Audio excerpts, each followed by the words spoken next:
Karim. Et une fois chez les mains pour tous ceux qui sont malades. Refoua chez les mains, notamment le Rav Ron Shaya, Refoua chez les mains. Amen. Et Gabriel Ribouh, Refoua chez les mains. Et Sarah Bat Esreya, et Brouria Bat Mazal. Achorim. Bien, nous avons appris hier quelle était la raison pourquoi on jeûne cette année le 2 juillet. Ah oui, 17 Tammuz. C'est-à-dire le 17 Tammuz. Et nous avons expliqué hier qu'il y avait 5 raisons. Nous avons développé la première raison, nous l'avons développée hier, nous l'avons expliqué, c'était la destruction, on a brisé le Luchot HaBerit. Voilà.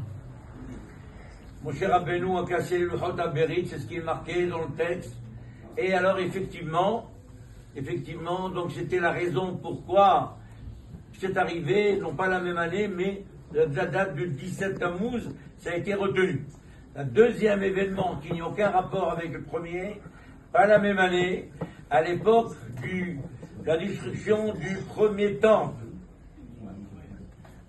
Après que la ville, on a complètement démoli la ville, le 9 Tammuz, les Kohanim, ils ont continué à apporter ce qui nous blanchissait, ce qui nous rapportait la tahara, ce qui nous rendait purs, en amenant un korban tous les matins et soirs. Le korban, on l'appelle korban atamid. Pendant encore 8 jours, ils ont pu apporter. Le matin, celui pardonné pour les fautes du soir, pour la communauté d'Israël, et celui du soir, il pardonnait pour les fautes de toute la journée.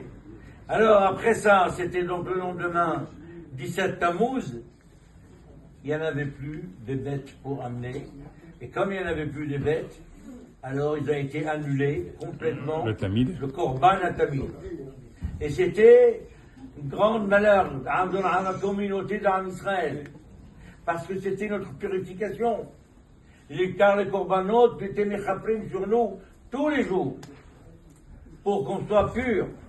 Et bien malheureusement, cette protection divine, cette protection qu'on avait, qu'Hachem le protégeait, elle a disparu le 17 Tammuz. Et c'est pour ça qu'on jeûne également ce jour-là, le 17 Tammuz. La Gemara nous raconte qu'à l'époque du deuxième temple, les peuples d'Israël glissaient de l'argent tous les jours dans la caisse des Romains. Et les Romains leur fournissaient les bêtes de quoi tuer tous les jours.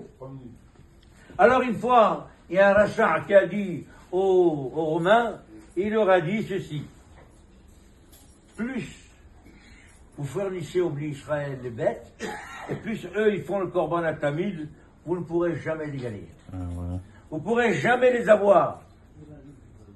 Alors ils ont décidé effectivement, les Romains, de faire du mal au Bnei Israël. Comment? La prochaine fois, les Bnei Israël, ils ont mis comme d'habitude l'argent, les 2 pièces en or qu'ils mettaient d'habitude, et les Romains, au lieu de leur amener les bêtes comme d'habitude, ils leur ont amené un cochon. Le chazir. Oh là là. Le chazir. Oh là là. Le chazir, avant d'arriver déjà devant les murailles de Jérusalem, le chazir a planté ses pieds par terre, quand à côté des murailles, et il a sauté. Arba'im parsa, comme ça nous raconte le Talmud. Et la terre a tremblé. Oh là là.